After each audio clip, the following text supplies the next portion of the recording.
Elections in India is a massive exercise not only because of the huge population of the country but also because of the vast topography, which includes deserts, hills, rivers, lakes, which all have to be overcome by the polling officials across the country.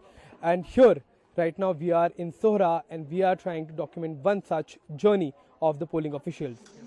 The Election Commission of India teams set up a polling booth ahead of the general election in the serene Nongriat Village in East Khasi Hills of Meghalaya.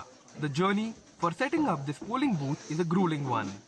The preparations begin in Sohra subdivision of Meghalaya, where first the polling officials collect the electronic voting machines and other equipment required to conduct elections. After a journey of about an hour via road, the polling officials reach the nearest motorable village, Tirna, from where the polling party has to go on a trek to the village.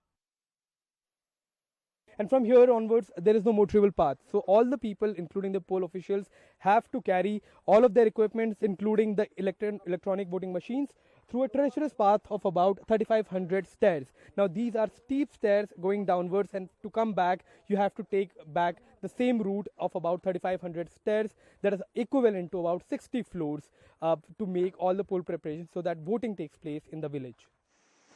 The trek to the village where the polling stations have to be set up is an arduous one. Over 3,500 steps of climbing down with all the essential equipment has to be carried out by the polling officials. The elevation that they climb down is an equivalent of over 60 floors. The trek often involves the officials to cross bridges, rivers, and often in rains through a treacherous path.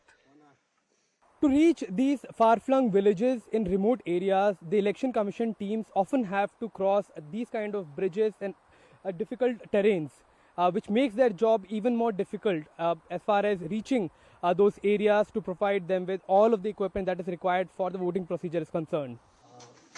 After a day of journey on foot, the teams finally reach their destination, where now they have to ensure a smooth and transparent election process. The teams have to be present with the voting equipment at all times. The polling officials describe their journey as difficult but a fulfilling one. We have about 144 voters as per the electoral list in the copy.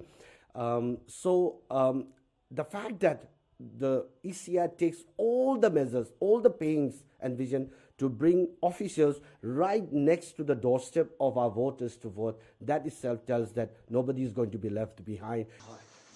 The people of the village welcome the polling parties and appreciate their hard work, which enables them to participate in the polling procedure with ease. Sending many people down here, it's not like it's just sending a person or two, it's like a group of them, like within 10 people. So it's really, really very much appreciated for the Election Commission. The people of the village also say that due to the Election Commission's efforts, they can use their right to vote to bring changes in their lives and of the village. Nongriat village falls under P2 category of polling stations, where the polling teams have to reach 2 days in advance, keeping in view the difficult journey and remote locations.